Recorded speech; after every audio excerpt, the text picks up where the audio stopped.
attempted coup in the Congo. Imagine that.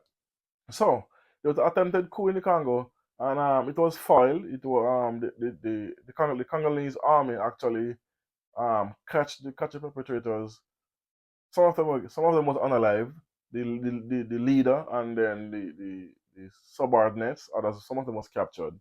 And but before we go dive into it, they actually streamed it on Facebook. The coup leader, and they actually entered the presidential palace, but he was not there because he rarely stays there.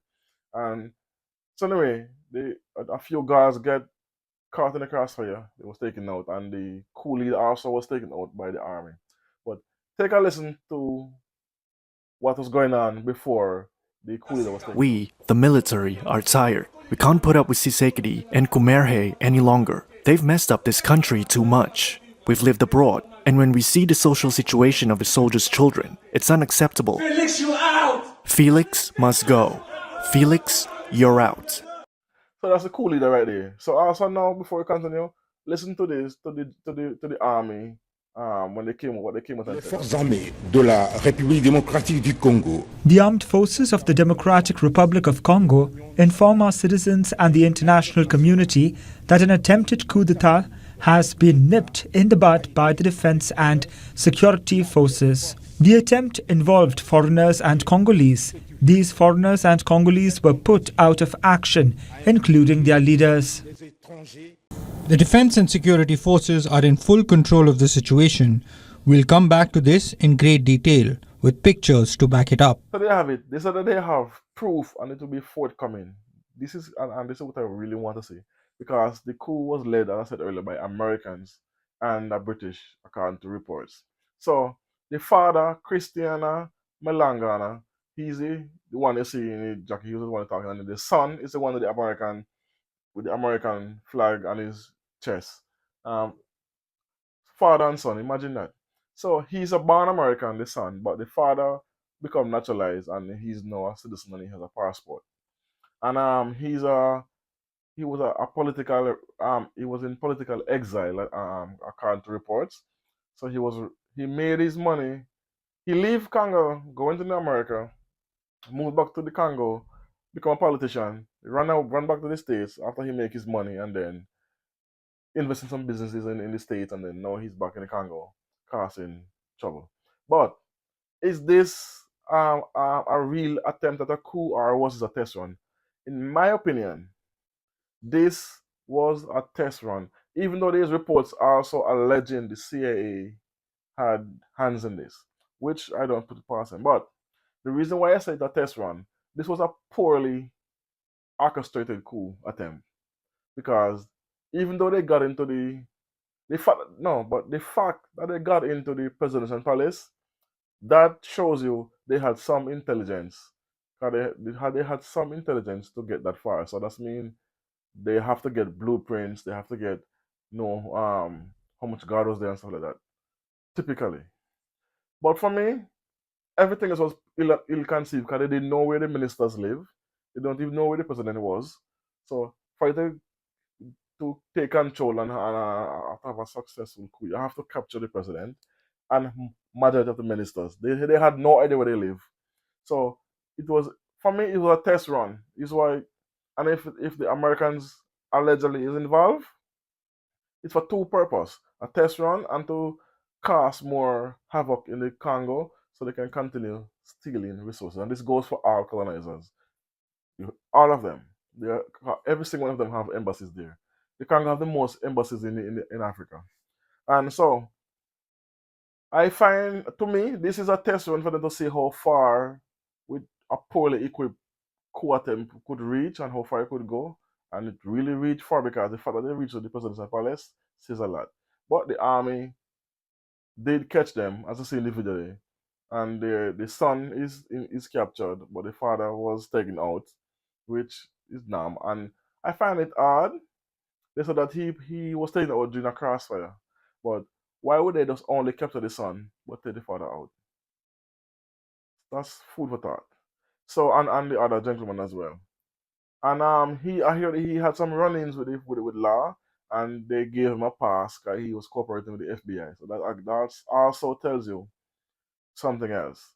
There is something going on here. This has colonizers' fingerprint all over it. I'm going to say colonizers to make it a blanket statement, but we know what I'm talking about when I said colonizers. There's a few specific countries that has the know-how and the hands-off approach to actually pull this off.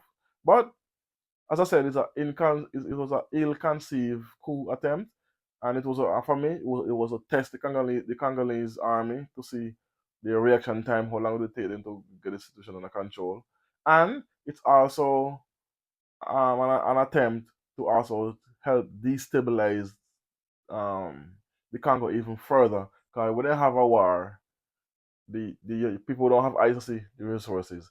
Take any war. Look in Afghanistan, they wreak havoc in this country. What they did, they take the resources.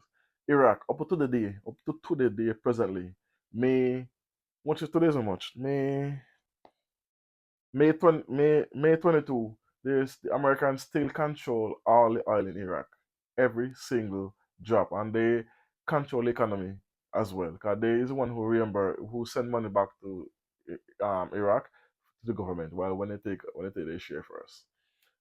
Libya, when they went into Libya, is for the gold mostly, not really the oil, but Libya had the most gold, bar none, come back in reserve. When it come, if you take all other countries and put them together, Libya had the most gold in reserve. And that's one of the reasons why they went there and take out Gaddafi, among other things. But resources. So everywhere they go, there's resources when they have any kind of destabilization or any kind of civil war. Notice it or any kind of war. Same thing happening in Somalia right now, presently, when the world is turning a blind eye to the Somalian issue.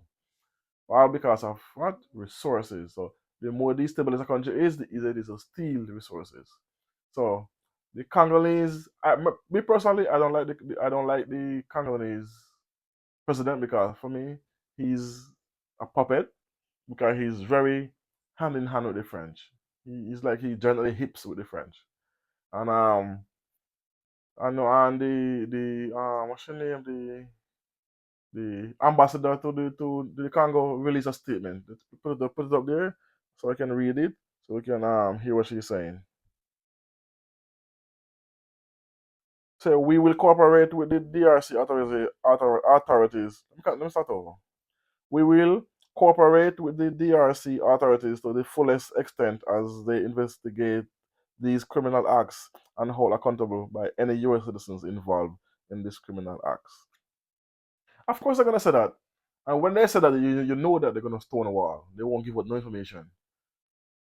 Cause in these countries, they always tend to protect or hide their hands when their hands are involved.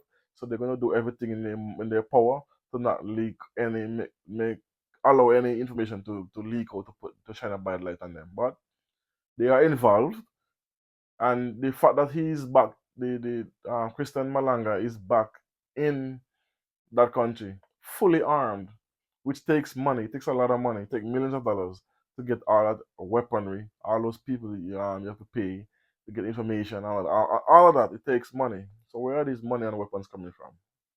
Food for thought. So anyway, don't bother with the Americans when they say, "Oh, we're gonna cooperate." They're not. That's code for the hell of you. Don't come at us. But I really, really want to hear what the army come out with because they said they have proof. So we'll just wait and see what happens. So anyway, let me know what you think about this in the comment section. You know, as always, tell a friend, tell a friend, tell a friend. Like, comment, share, and subscribe. Thanks for watching. Boom.